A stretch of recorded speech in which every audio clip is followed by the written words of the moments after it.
오늘 볼 말씀은 사도행전 2장 36절에서 41절 복음과 하나님의 관점이라는 제목으로 은혜를 받고자 합니다. 오늘 우리가 본 얘기는 베드로의 설교 중에 일부예요. 베드로 설교를 보면은 이스라엘 역사를 이야기하면서 지금 나오는 현상이 무엇인가 하는 것을 이야기하고 있죠. 우리가 설교를 왜 많이 들어야 되냐? 설교는 하나님의 말씀을 그 시대에 적용해서 이야기하는 거예요. 그러니까 성경을 그 시대에 적용해서 말씀하는 거죠. 그래서 하나님 말씀을 우리가 많이 드려야 되는 거예요. 왜냐하면 하나님의 말씀인 성경이 우리에게 영의 양식이 되기 때문에 우리가 영의 양식이 된다는 소리를 많이 들었지요. 기도는 영적 호흡이고 하나님 말씀은 영의 양식이다. 그 영의 양식은 우리가 양식이라고 표현하는 것은 우리가 살아가려면 어떻게 됩니까? 밥을 먹어야 되잖아요. 매일 밥을 먹어야 우리가 살 수 있어요. 마찬가지로 하나님의 말씀도 영의 양식이기 때문에 우리가 항상 하나님의 말씀을 가까이 해야 되는 거예요. 우리가 밥 먹듯이 하나님의 말씀을 매일 이렇게 봐야 된다는 겁니다.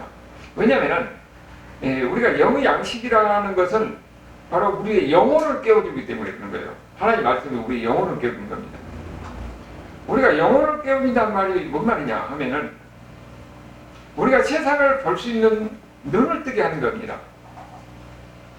우리가 항상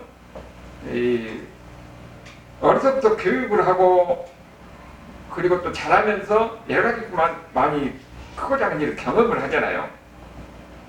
사람이 배우고 그 다음에 경험을 하고 이런 것을 통해서 뭘 알 수가 있습니까? 세상을 보는 눈이 생기는 거예요. 삶의 지혜가 생기고 그래서 과거의 일을 통해서 미래의 일을 배우고 현재의 일을 우리가 해석할 수 있고 올바른 결정을 할 수가 있잖아요. 그래서 세상의 관점에서 무엇을 보고 하는 그런 가운데 우리가 그런 사람은 우리가 지혜롭게 우리가 당장 살아가려면 뭐 사업을 하든지 아니면 뭘 하든지 그런 어떤 보는 관점 그 세상적인 그런 지혜가 있어야 돼요. 그런데 우리가 세상적인 것 관점에서 이렇게 볼 때는 거기는 하나님이 없기 때문에 그럼 우리가 눈에 보이는 것만 가지고 이렇게 판단하잖아요. 그런데 우리가 하나님을 알고 믿음의 관점에서 보면은 우리가 세상적에서 이렇게 보는 것을 뛰어넘어서 더 영원한 것을 우리가 바라볼 수가 있는 거죠.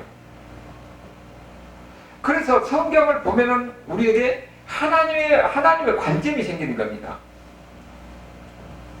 성경을 통해서 우리가 하나님의 관점이 생기면은 우리가 이 세상에서 세상적인 관점을 가지고 어떤 사건이라든지 우리 인생이라든지 역사라든지 그 전체를 볼 때하고는 차원이 다른 그런 눈으로 볼 수가 있는 거죠. 우리는 보면은 이 인간 세상에서 삶이라는 것을 보면은 우리가 또 경험치, 물론 경험을 통해서 우리가 배우고 미래를 예측하고 하지만은 꼭 그렇게만 되는 것이 아니거든요. 우연적인 요소 있고 우리가 이해할 수 없는 요소가 얼마든지 많이 있습니다. 그런데 그것은 우리는 다 우연이다, 그 사람의 재수다 이렇게만 생각하지만은 우리가 하나님의 관점에서 보면은 인간 세상에 있는 모든 것이 다 하나님의 주권과 통치 아래 있다는 거예요. 그러니까 우리는 어떤 일이라든지 어떤 이 현상을 볼 때도 세상의 모든 일을 볼 때도 우리가 세상적인 눈으로만 보는 것이 아니고 그 뒤에 하나님의 눈으로 우리가 보는 거예요. 그러면 우리는 어떻게 됩니까? 지혜롭게 살아갈 수 있고 지혜롭게 모든 결정을 하고 행동할 수가 있는 거예요. 그래서 근본적으로 우리는 세상에 있는 그런 일을 보고 우리가 행, 불행을 우리가 결정하는 게 아니라 하나님의 관점에서 보니까 좋은 일, 그런 일도 하나님의 관점에서 보면 어떻습니까? 우리가 긍정적으로 받아들일 수가 있는 거예요. 나에게 좋은 일뿐만 아니라 안 좋은 일, 괴로운 일, 실패한 일 이런 것도 그 뒤에 보면은 나중에 하나님의 지혜가 거기 들어있거든요. 그러면은 하나님의 관점에서 보면은 내가 아프고 어려운 것도 얼마든지 능히 견딜 수가 있는 거예요. 아, 이것을 통해서 하나님께서 나에게 무엇을 주시려고 하는가? 하나님이 나를 어떻게 하시려고 할까? 그러면서 우리는 어떻습니까? 하나님만 바라보는 거지요. 세상의 관점을 보면 문제만 바라보면서 문제를 잡고 괴로워하고 갈등하고 하지만은 우리는 하나님의 관점에서 우리 모든 현상이나 일을 볼 때는 하나님이 이것을 통해서 나에게 무엇을 저질러 갈까? 그걸 우리가 생각해요. 그러니까 우리는 힘들고 어려워도 절망하거나 좌절하지 않습니다. 그래서 예수 믿는 사람들은 세상 사람들하고 가기 전혀 다른 거예요. 그래서 인생을 살아가는 가치관도 다르고, 인생이 어디서 와서 어디로 갔는지 누가 그런 얘기를 하잖아요. 자기는 인생이 무엇인가 하는 것만 얘기한다고 그러잖아요. 근데 그렇게 해서 하는 것이 아니고 하나님을 알아야 됩니다. 인생이 무엇인가를 알면 하나님을 알아야 돼요. 그리고 우리의 인생이 사는 목적이 무엇인지도 하나님을 알아야 하나님의 관점에서 보면서 인생이 사는 목적이 무엇이고 우리가 어디로 가는지를 알게 되는 거예요. 우리 자신이 누구인가를 알게 되는 거예요. 그러니까 세상을 보는 이런 가치관이 전혀 다르잖아요. 그래서 거기에서 진짜 행복을 찾을 수가 있는 겁니다. 진짜 행복은 예수님 안에서 찾을 수가 있는 거예요. 내가 많은 것을 가지고 있고 많은 것을 누리가 있다 한다 하더라도 거기에서 진짜 행복인 걸 합니다. 우리가 주변에도 보면 얼마나 그러잖아요. 많은 것을 가지고 있는 사람들도 우울증에 걸려서 인생을 비관적으로 이렇게 살다가 끝난 사람도 있고, 그런가 하면은 나는 가진 것도 없고 육신적으로 연약하고 힘들지만은 하나님이 나를 사랑하시고 나와 함께 하시고 내가 가는 것은 천국이고 영원한 주님과 함께 한다는 이런 소망 속에서 힘들고 어려워도 그에게는 삶의 기쁨이 있고 소망이 있는 이런 삶을 살아갈 수가 있는 거예요. 그래서 우리 인생에서 중요한 것은 하나님의 관점을 가지고 우리는 세상을 보고 현상을 보고 모든 문제를 보면은 어떤 형태이든지 우리는 긍정적인 마음으로 희망을 가지고 살아갈 수 있다는 거예요. 그래서 예수 믿는 사람들에게 하나님의 관점을 갖는 것이 그렇게 중요하다는 겁니다. 그 하나님의 관점은 어디서 본다고요? 성경을 통해서 하나님의 관점을 우리가 볼 수 있다는 겁니다. 그 성경을 통해서 하나님의 관점으로 볼 수 있는 안목이 키워지는 거예요. 성경이 우리에게 주어진 것은 뭡니까? 성경의 이야기는 역사잖아요. 역사. 우리가 개인도 마찬가지로 지혜로운 사람들은 역사를 통해서 배웁니다. 왜냐하면 역사는 대부분 다 반복되는 경향이 많이 있으니까. 그러니까 지도자가 되려면 역사를 알아야 돼요. 그래서 우리나라도 일제시대 때는 그 어려운 암울한 시대의 역사, 한국사를 독립운동가들이 박인식의 한국통사라든지 이런 역사를 기록해가지고 역사를 써서 후세들에게 가르치는 거예요. 그러면서 뭐냐면은 그 사람들, 너희는 너희 민족의 정체성을 잊지 않고 그러면서 역사를 통해서 배워서 지금의 남북을 극복해 나가도록 하는 겁니다.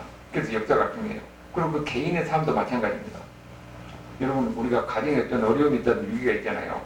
그러면은 내가 처음 만날 때부터 우리의 삶을 다시 한번 이야기해봐요. 그러면은 지금의 문제는 아무것도 아니에요. 그냥 넘어갈 수가 있는 겁니다. 그래서 지난날의 역사를 돌이켜보는 것이 중요해요. 성경에도 마찬가지입니다. 성경 이야기는 역사의 이야기잖아요.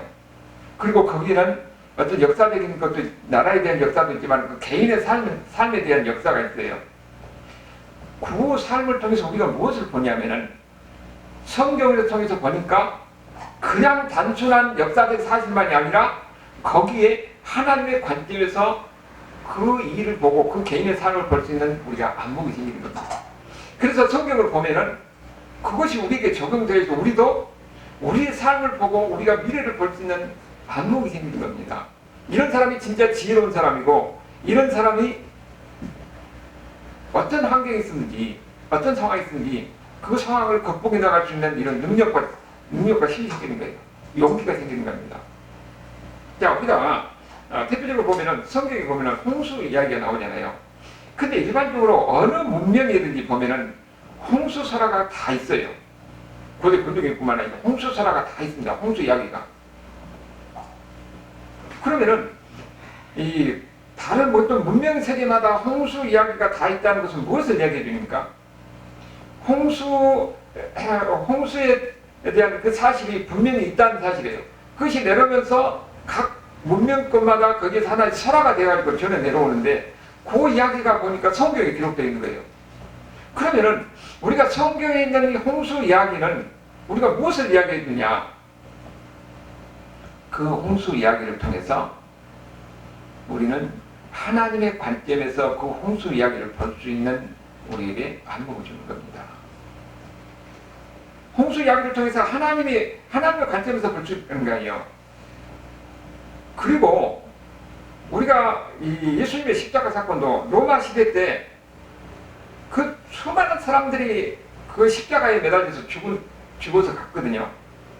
그런데 우리는 왜 예수님이 십자가에 죽어서 돌아가시는 그 사건을 우리가 주목합니까? 거기는 특별한 의미가 있기 때문에 그렇죠. 그래서 그것을 우리는 어떤 관점에서 보는 거예요? 하나님의 관점에서 보는 겁니다. 홍수 이야기도 그 이야기를 성경에 기록되어 있는 것은 우리에게 의미가 있는 거죠. 그럼 그 이야기를 통해서 우리에게 주려고 하는 메시지가 무엇인가? 그럼 우리는 그 사건을 하나님의 관점에서 보는 겁니다.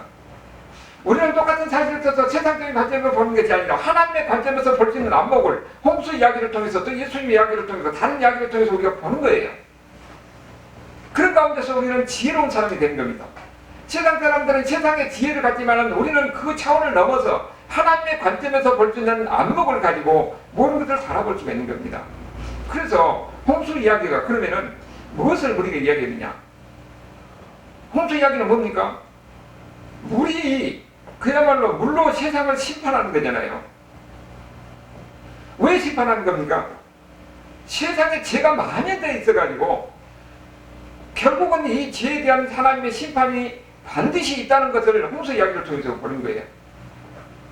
죄에 대해서는 하나님은 반드시 심판하신다는 겁니다. 그게 바로 홍수 이야기를 통해서 우리에게 들리는 거죠. 그런데 홍수 이야기를 통해서 보니까 그럼 노아가 어떻게 됩니까? 노아가 거기서 구원을 받았잖아요. 하나님은 심판하시는 하나님이면서 동시에 사랑하시는 하나님이에요. 불쌍히 여기시고 긍휼을 여기시는 하나님입니다. 그럼 우리가 어떻게 보냐면은 노아뿐만 아니라 하나님은 노아가 방주를 절대 100년 동안 지으면서 노아를 통해서 어떻게 했습니까? 하나님이 심판이 있다는 것을 노아가 수없이 이렇게 선포하는 거예요. 하나님이 심판이 있다는 것을 노아를 통해서 수없이 선포하는 겁니다. 그래서 노아서 선지자의 역할을 하는 거예요. 근데 사람들은 심판에 대해서 관심이 없습니다. 오히려 방주를 짓고 심판이 비도 온 적이 없는 이 당시에 세상에 비가 없었으니까 비가 와서 세상을 홍수를 심판은 다 상상이 안 되는 거죠. 이 사람들은 안 믿습니다. 그래서 자기의 제약된 세상에서 먹고 살고 놀면서 아주 제약된 가운데 살아가는 거예요. 하나님이 이 이야기를 통해서 뭐냐? 하나님은 거룩하신 하나님이니까 죄에 대해서는 반드시 책임을 물으시는 하나님이라는 것을 우리에게 보이고 있죠. 그러면서 그들에게 계속 하나님의 말씀을 전하면서 그들이 돌아오도록, 그들이 심판을 이야기하는 것은 뭡니까?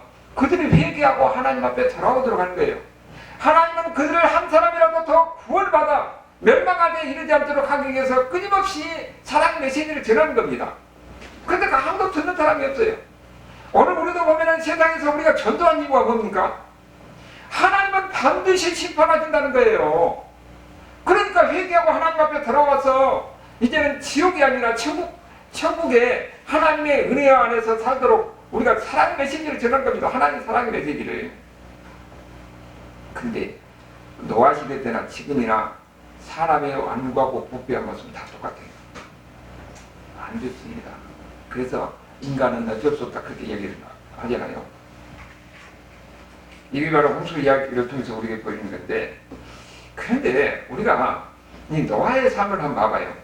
노아는 그가 살고 있는 삶 속에서 하나님이 심판의 메시지를 노아에게 전하도록 하고 노아가 방주를 짓고 그렇게 살도록 했잖아요. 그런데 우리는 성경을 다 보고 얘기를 아니까 그 뒤에 삶이 어떤 것을 알잖아요.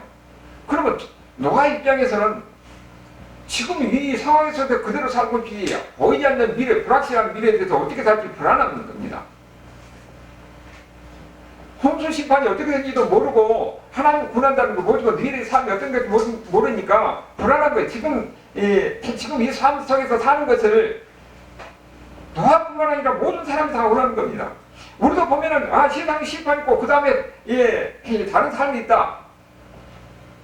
여러분 하나님이 여기 세상을 다 심판해가지고 여러분 새로운 삶으로 우리를 인도한다 그러면은 거기가 지금 어떤 삶? 아니 예수 믿고 죽으면 천국 간다 하는데 사람들이 예수 믿는 사람들은 나 당장 죽고 내가 천국 안 한다. 그런 사람 있어요? 여러분 빨리 하라도 빨리 죽어서 천국 가고 싶습니까? 김현정 원사님이 끄떡끄떡하게 금방 할 거야. 마음이 궁금해. 아니 우리 좀 미안하지만 어떻게든지 저 살려고 여기서 발버둥을 치잖아요. 그것이 인간의 마음이에요. 그러면 노아도 마찬가지겠잖아요. 그런데 우리가 가만히 보면 노아는 이 세상의 심판을 할 때 방주 안에서 그 가족과 그와 그 가족이 구원을 받았어요. 그럼 방주 안에 삶이 어떤 삶이겠어요? 보면 하나님이 온갖 세상의 짐승들, 동물들 다 집어넣어놨잖아요. 그러면 그 삶이 어떻겠어요? 우리가 이 영화에 보면은 막 여기서 염소들이 저 무슨 소 막 와가고 똥냄새 뭐 온갖 나고 그 상황이 어떻겠습니까? 그것이 방주의 삶이에요. 그러니까 거기에 방주 안의 삶은 우리가 이 생각하는 것 같이 평안한 삶이 아니라 힘들고 고통스러운 삶이 방주 안의 삶이라는 거예요. 그러면 어떻겠어요? 그 방주 안의 삶은 그게 아니라 40일 동안 밖에는 계속 비가 오고 있습니다. 그거 얼마나 답답하겠어요. 그리고 비가 그쳤는데 150일 동안 망망대해가 배가 이리 갔다 떠 있는 거예요. 그러면은 이거 언제 하나님이 언제 이 비가 다 그쳐서 물이 다 빠지고 해서 간다고 약속을 하나냐? 안 했어요. 그러니까 언제 살지는 모르고 그냥 그대로 견디고 사는 겁니다. 구원받는 방주 안의 삶이라는 것은 뭐냐? 그냥 견디고 살아가는 겁니다. 하나님만 믿고 견디고 살아가는 거예요. 우리의 삶이 어떤 사람입니까? 우리는 교회라는 방주 안에서 사는 삶이에요. 그래서 방주 안에 살면 힘들지만 그냥 견디고 사는 거. 우리가 믿음이라는 것은 교회가 이 방주 안에서 있는 삶이에요. 우리가 이 세상에 살아가면서 우리가 구원받는 사람이지만은 노아같이 우리가 구원받는 사람이잖아요. 그러면 우리 삶이 지금 어떻습니까? 구원받는 사람에게서 뭐가 평안합니까? 힘들고 어렵고 고통스럽고 우리에게도 수많은 많은 문제를 안고 사는 거예요. 그렇지만은 우리가 구원받는 사람으로서 교회 안에서 구원받는 사람으로서 오히려 모든 것을 견디고 가는 겁니다. 노아와 그 가족과 함께 하셨던 하나님은 오늘 우리와 함께 하신 겁니다. 노아를 도우셨던 하나님은 우리를 도우신 거예요. 노아를 인도하신 하나님은 우리를 인도하신 겁니다. 그러니까 삶이 힘들고 어렵더라도 우리도 노아와 같이 앞으로는 아무것도 안 보여요. 언제 세상에 언제 물이 빠질지도 모르고 언제 비가 올지도 모르는 가운데서 그냥 사는 겁니다. 우리도 이 세상에서 살면서 힘들고 어렵지만은 성경의 약속을 보니까 노아를 구원하신 하나님은 우리를 구원하시고 그리고 또 예수님을 통해서 우리의 구원이 뭐고 미래에 대해서 우리에게 이야기해 준 거 있어요. 우리는 이 세상에 끝나는 것이 아니라 천국에서 주님과 함께 영원히 살 것이라는 약속이 있는 겁니다. 그러니까 그걸 보고 가는 거예요. 우리는 교회라는 방주 안에서 그래서 그냥 힘들고 어렵지만은 감사하면서 사는 겁니다. 이것이 우리의 삶이에요. 그러면은 우리가 우리의 삶 가운데서 우리가 어렵고 힘들지만은 견딜 수 있는 힘이 어디서 나오느냐? 성경에서 나온다는 거예요. 성경에 보니까 노아를 뿐만 아니라 다른 사람의 이야기를 통해서 그들이 어떻게 현실의 어려움을 극복하고 그들이 또 이 고난과 역경을 어떻게 극복해 나가는 것을 우리에게 보여준 겁니다. 믿음의 삶이라는 것이 무엇인가를 노아의 삶뿐만 아니라 엘리야라든지 아브라함이라든지 이삭이라든지 야곱이라는 것을 통해서 믿음의 삶이라는 것이 모든 것을 우리에게 보인 거예요. 우리는 다 예수 믿음이라는 아픔도 없고 고통도 없고 모든 것이 잘 되기만 그래야지만 성경의 이야기를 보니까 그들은 아픔도 있고 눈물도 있고 고통도 있고 괴로움도 있더라는 겁니다. 그래도 그 가운데서 그들을 구원하신 하나님을 바라보면서 이겨내다 보니까 하나님이 이렇게 도우시고 저렇게 도우는 것을 우리가 성경 이야기를 보는 겁니다. 그러면은 우리 삶도 마찬가지예요. 우리 삶도 우리 인생사 살아가면 제약된 세상에서 우리의 고통도 있고 아픔도 있고 실패도 있고 여러 가지가 있지만은 전체적으로 보니까 하나님이 인도하신 거예요. 하나님이 인도하신 거예요. 그래서 그런 가운데서 하나님을 의지하고 살아가는 겁니다. 그러면은 우리는 모든 일을 어떤 관점에서 봅니까? 하나님 하나님의 관점에서 볼 수 있는 난목이 생기는 겁니다. 그런 사람이 진짜 지혜로운 사람입니다.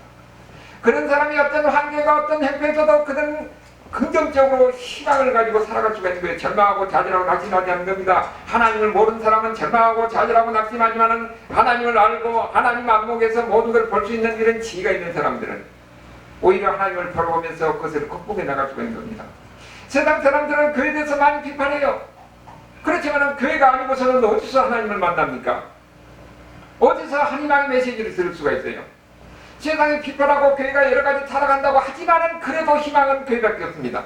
교회를 통해서 설교를 드려야 되고 하나님 말씀을 드려야 되고 그리고 끊임없이 그 안에서 주님과 함께 예배를 드리면서 거기서 소망을 가지고 있습니다. 그래서 교회는 항상 세상에서 주님 오시는 그날까지 존재할 수밖에 없는 거예요.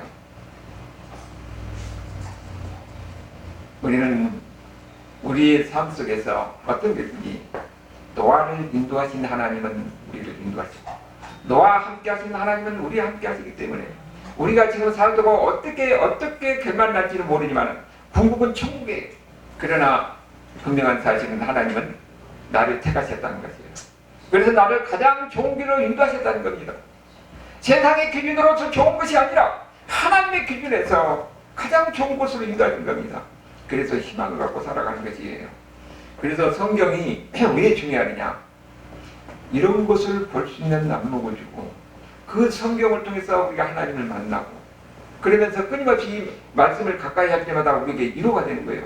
아, 이 하나님이 이렇게 하셨구나. 그 하나님 나의 하나님이구나. 우리가 어떤 상황이든지 그 광야의 그 상황 속에서도 하나님을 찬양하는 다윗과 같이 우리도 어떤 상황이든지 천지 만물을 보면서 하나님을 관점에서 보니까 저절로 가니까 하나님의 손길, 하나님의 그 아름다움, 하나님의 영광이 보이는 겁니다.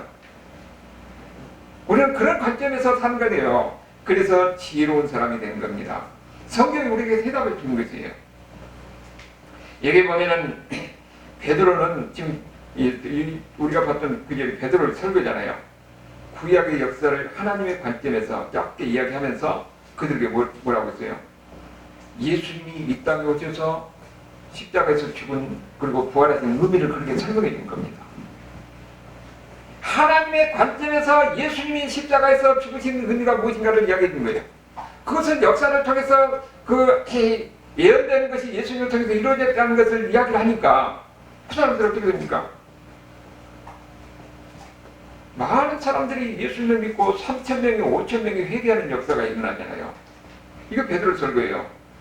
하나님의 말씀을 전해주니까 그들의 영혼을 깨운 겁니다. 그들의 영혼을 깨운 거예요. 그래서 그들이 회개하고 돌아와서 생명길로 인도하는 것을 우리가 볼 수가 있죠. 이걸 바로 보는 내용이에요. 그런데 여기서도 우리가 보면은 성경의 또 다른 면을 우리에게 가르쳐주고 있는데 일반적으로 복음을 전하면요. 사람들은 복음을 싫어합니다. 원래 그렇게 되어 있어요. 복음이 뭡니까? 복음은 당신이 죄인입니다. 이것이 인정이 돼야 됩니다. 그래야 거기에 복음을 들어갈 소리가 있는 거죠. 뭐 일반적으로 사람들은 죄에 대해서 이야기하면은 내가 왜 죄인이냐? 그리고 가까운 사람일수록 이 복음을 전하기 힘든 이유는 예수를 안 믿으면은 당신은 죄인이기 때문에 결국은 멸망하고 지옥에 갈 수밖에 없다는 사실을 이야기를 해줘야 되잖아요. 그런데 누가 자기 지옥 간다고 하면 누가 좋아하겠습니까? 당신이 죄를 지어서 멸망할 수밖에 없다는 것을 이야기하면 누가 좋았겠어요? 그래서 복음을 전하는 것이 힘든 거예요. 그런데 우리가 진짜 이 설교는요, 사람의 마음을 찔리는 것이 돼요. 오늘 여기 보면은 뭐라고 했어요? 36절에 이스라엘 온 집은 확실히 알지니 너희가 십자가에 못 박힌 예수를 하나님이 주와 그리스도께 하시니라 그랬잖아요. 그래서 이 말을 듣고 37절에 이 말을 듣고 마음에 찔려 그랬어요. 마음에 찔리단 말이 하트가 심장이에요. 그들이 한 행태를 지적하면서 그들이 잘못한 것을 지적하니까 이 말을 듣고 심장이 찔렸다는 겁니다. 마음이 찔렸다는 거예요. 설교는 당신이 죄인입니다. 당신이 지금 잘못된 길에서 빨리 지금 돌아와야 됩니다. 죄를 지적하고 잘못을 지적하는 것이에요. 그것이 진짜 설교입니다. 우리가 사람 듣기 좋은 말하고 미래 우리가 뜻등에서 하면은 잘 될 것이다 하는 것을만 이것이 진짜 설교가 아니라, 거기서 우리는 보면 은혜 받았다 감동받았다 하는데, 진짜 설교는 당신이 죄입니다. 당신은 예수 믿지 않으면은 그 죄로 인해서 결국 멸망할 수밖에 없습니다 하는 것을 이야기해 주는 겁니다. 여기는 보면 베드로는 그들의 잘못을 지적하니까 그들의 마음에 찔려가지고 그들을 회개하고 돌아오잖아요. 그래서 진짜 설교는 그들의 죄를 지적하고 잘못을 지적해서 결국 그들이 돌아오도록 하는 거예요. 그런데 제가 옛날에 그 사역했던 그 교회에 한 200명 정도 되는데, 어느 분이 그분도 엘리트인데 아가지고 목사님 설교하면은 아가지고 항의해요. 왜 내 이야기를 하냐는 거예요. 그러니까 뭐 목사님 누구 특별히 이야기를 하겠냐고. 아니라고. 근데 한 번만 한 게 나중에 또 오는 거예요. 그러니까 나중에 보니까 그분이 결국 교회를 떠났더라고요. 그래서 제가 그 설교는 진짜 설교라고. 나한테 하는 것 같은 설교는 진짜 설교예요. 근데 수가 이제 좀 많아지면은 특별히 의식할 수가 없잖아요. 근데 수가 적으면은 목사님이 또 그 소리 듣고 또 나한테 하는 것이구나, 이렇게 하면은 시험이 듭니다. 그러니까 우리가 지금 이 소수에 있는 사람에게는 참 설교하기가 더 어려운 거예요. 여러분 혹시 목사님이 또 나 들으라고 하는 소리를 하면 그 진짜 설교예요. 성령 여러분이 감동인 겁니다. 여러분 설교는요, 사람 듣기 좋은 소리 하는 데서 설교가 아니에요. 우리가 예수님은 부다되고 예수님은 모든 거 건강하고 다 이렇게 하는다. 물론 그것도 있지만은 우리가 진짜 예수를 믿어도 믿은 대로 사느냐? 그렇지 못할 때는 거기에 잘못을 지적하고 거기에 대해서 책망을 하고 그런 가운데서 그들이 돌이키게 만든 거예요. 그러면서 바른 길로 가는 겁니다. 예수 믿는다고 멸망을 키는 게 아니라 생명의 길로 가게 하기 위해서 끊임없이 죄를 지적하는 것이, 그것이 참된 설교라는 거예요. 그래서 항상 무엇인가 마음에 부담감을 주는 설교. 때로는 진짜 설교는 마음에 부담감을 주고 상처를 주는 겁니다. 마음에 부담감을 주고 상처를 주면은 그 상처를 받는 사람이 결국은 하나님 앞에 회개하고 돌아와서 다시 예수님이 말씀하면서 새롭게 되어서 생명길로 가도록 하는 것이 설교의 목적이잖아요. 여러분 조나단 에드워드 설교는 그렇게 죄를 지적하는 가운데서 그 당시에 사람들이 회개하고 일어나서 부흥이 있는 거예요. 평양의 그 대부흥 운동도 거기서 어떻게 시작했느냐? 죄를 지적하는 가운데서 사람들마다 나와서 나는 이런 죄를 졌습니다. 이 길선주 목사, 나 그 당시에 장로였잖아요. 친구가 나한테 돈 맡기는 것도 내가 훔쳤습니다. 그 이야기를 그 회개하는 것부터 시작해가지고 거기서 폭발적으로 부흥이 나서 우리나라 1950년대 세계 역사에 유례 없는 전국의 이런 부흥의 역사가 일어나는 겁니다. 부흥은 죄의 회개부터 시작하는 거예요. 그래서 설교는 죄를 지적하는 겁니다. 안 믿는 사람에게는 당신이 예수를 안 믿으면 당신의 죄로 인해서 멸망할 것이고, 예수 믿는 사람에게는 예수 믿는다고 하면서도 이중적인 이런 삶을 살고 있는데서 죄를 지적하면서 한편으로는 입으로는 신앙하면서 행동으로는 믿지 못하는 것에 대해서 지적하는 겁니다. 그래서 그들을 회개하게 만든 거예요. 하나님의 백성도 하나님의 바르게 살도록 하는 것이, 생명의 길로 인도하는 것이, 그것이 바로 마음에 찔리게 하는 겁니다. 마음에 상처를 주는 거예요. 그게 진짜 설교라는 거예요. 베드로의 설교를 듣고 지금 여기 사람들은 마음에 찔려가지고 지금 심장에 찐단 말이에요. 그 말이.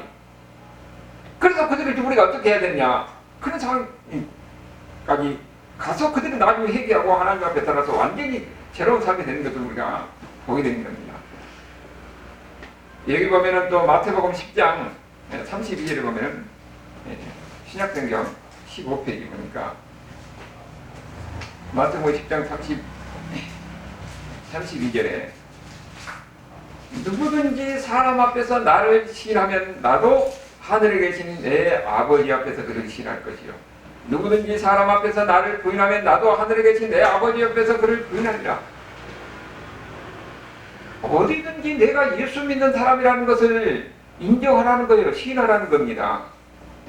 그런데 예수 믿는 것을 시인하는 것은 말로서 내가 예수 믿습니다 하고 이렇게 시인하는 것이 아니에요. 행동으로서, 삶으로서 나가 예수 믿는 사람이라는 것을 그들에게 보여주는 것을 얘기하는 겁니다. 그렇게 되면 어떻게 되느냐? 34절을 보니까 내가 세상에 화평을 주로 온 줄로 생각하지 말라. 화평이 아니라 검을 주로 하더라. 검은 뭐예요? 상대편을 찌는 거예요. 싸움이잖아요. 내가 예수 믿고 예수 믿는 사람의 모습을 보이면은 거기서 그러니까 갈등이 일어나고 충돌이 일어나고 문제가 생기는 겁니다. 이미 예수님께서 말씀하신 거예요. 그러면 그 문제가 어떻게 되냐? 35절 보니까 내가 온 것은 사람이 그 아버지와 딸이 어머니와 며느리가 시어머니와 부하가 있게 하려 합니다. 사람의 원수가 자기 집안의 식구라고 그랬어요. 왜 그랬습니까? 우리가 대표적으로 보면은 진짜 예수 믿는 사람이 딱 오면은 뭐부터 생기는 거예요? 예수 믿는 사람은 제사를 지낼 수가 없잖아요. 그러면은 제사 문제 가지고 그 집안에 싸움이 일어납니다. 우리 앞에 옛날에 우리교회 있는 그 목사님 보니까 하는 말이 제갓집에 갔는데 제사를 지낸 거예요. 그러니까 제사상을 포기하더라고요. 나는 그럴 용기는 없는데 저도 한번 가서 그랬어요. 뭐 이렇게 참났길래 앞으로 이런 일이 난 다시는 안 한다고. 야, 여러분 그런 형이 있어요? 그렇게 예수님께 그걸 신하다는 거예요. 네가 진짜 믿으면 말로만 믿는 것이 아니라 네 행동을 통해서 믿는 것을 보여주라. 그러면은 거기서는 어디든지 보면 갈등이 생기는 겁니다. 여러분 사람이 세상 사람들은 예수 믿는 사람들을 답답해서 못 살겠다고 해요. 같이 어울릴 수 없다는 겁니다. 아니 가져오면 놀러 갈 때는 주일날 가는데 나는 안 간다는 거예요.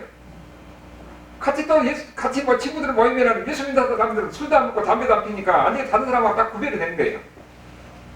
그러니까 그 친구들서 어울리지 않아요. 그러니까 예수 믿는 사람이 간 데는 그가 예수 믿는 것이 입으로 신는 게 아니라 행동으로 신하면은 그런 조화가 안 돼요. 세상 사람과 갈등 관계 생기는 거예요. 그 집안에서 일어난 거예요. 그래도 예수님께서 뭐라고 그랬냐? 37절에 아버지나 어머니를 나보다 사랑하는 자는 내게 합당하지 아니하고 아들이나 딸보다 나를 더 사랑하지 않으냐는 자도 내게 합당하지 않다. 이 말이 뭔 말이냐? 다 어머니 아버지가 원수되고 다 벌란 말이 아니에요. 예수님을 선택하라는 겁니다. 그래도 그런 갈등 관계에 있을 때는 믿음을 저버리지 말고 믿음을 지키라는 거예요. 그러면 나중에 어떻게 됩니까? 그 한 사람을 통해서 가족을 전도할 수가 있어요. 그리고 가족들은 생명의 길로 일할 수가 있는 겁니다. 대부분 보면은요, 한 사람이 예수 믿은 그 가정에서 많이 갈등 관계가 많이 생겨요. 왜냐하면 그들의 행동을 통해서 안 믿는 사람들의 그 제약된 것이 드러나는 겁니다. 사람이 예수 믿는 사람을 싫어하면 다른 게 아니라 저 예수 믿는 사람을 통해서 우리의 다른 사람들을 자기들의 취약한 제약된 모습이 드러나기 때문에 싫어하는 겁니다. 그러니까 설교를 통해서 하나님 말씀을 전하면 그들의 마음을 찌는 것 같이 예수 믿는 사람들의 그의 행동이 하나님 말씀대로 살 때에는 그들에게 드러나니까 그들의 제약이 드러나는 거예요. 그래서 갈등 관계가 생기고 충돌이 생기고 싸움이 일어나는 겁니다. 그래도 그때 믿음을 지키고 믿음대로 가면은 나중에 그 가족이 다 복음화 돼요. 그리고 그 가족을 다 어떻게 합니까? 지옥이 아니라 천국으로 인도하는 겁니다. 예수님께서 지금 이 말씀하는 거예요. 복음은 근본적으로 사람의 마음을 찌르게 되어 있습니다. 그래서 복음은 끊임없이 들어야 돼요. 믿는 지 50년이 된 사람도 끊임없이 매일매일 복음을 드려야 되고 처음 믿는 사람은 그 복음을 드려야 됩니다. 복음이 무엇입니까? 예수님을 믿어야 된다는 거예요. 왜? 죄를 지었기 때문에 죄로 인해서 결국 멸망할 수밖에 없는데 예수님이 우리의 죄를 짊어지고 우리에게 죄악의 멸망을 위해서 생명으로 인도하신 거예요. 끊임없이 복음을 증거해야 되는 이유가 바로 그가 있는 거예요. 복음을 들을 때에 그들이 하나님의 은혜가 있으면 죄를 깨닫고 나와서 죄악된 길에서 벗어나서 생명의 길로 가는 겁니다. 그래서 복음을 끊임없이 증거되는 거예요. 날마다 매일매일 성경을 가까이 하면서 영의 양식을 먹어야 돼요. 그래서 우리는 끊임없이 세상적인 우리가 세상적인 사람 보면 세상에 물들어가지고 예수 믿어서 세상적인 안목에서 모든 것을 행동하고 결정하고 판단하잖아요. 그런데 우리가 끊임없이 영의 양식인 하나님 말씀을 가까이 하고 하나님 말씀을 우리가 매일 먹으면은 하나님의 안목, 하나님의 관점에서 모든 것을 볼 수가 있는 겁니다. 그렇기 때문에 우리는 행동하고 결정하는 또 세상 사람과 다른 차원이 다른 이런 결정을 하고 행동할 수가 있는 거예요. 이게 바로 지혜로운 사람입니다. 이런 바로 그런 지혜로운 사람이 되어서 진짜 행복은 세상적인 논리나 방법대로 사는 것이 아니라 하나님의 관점에서 보고 인생을 보고 내 자신을 보고 먼 미래를 보고 그런 가운데서 우리는 모든 것을 하나님의 관점에서 볼 때에 진짜 행복이 그 안에서 누릴 수가 있는 거예요. 여러분이 바로 이러한 은혜를 누리는 이런 가정들 삶이 될 수 있기를 주님으로 축원합니다. 아멘.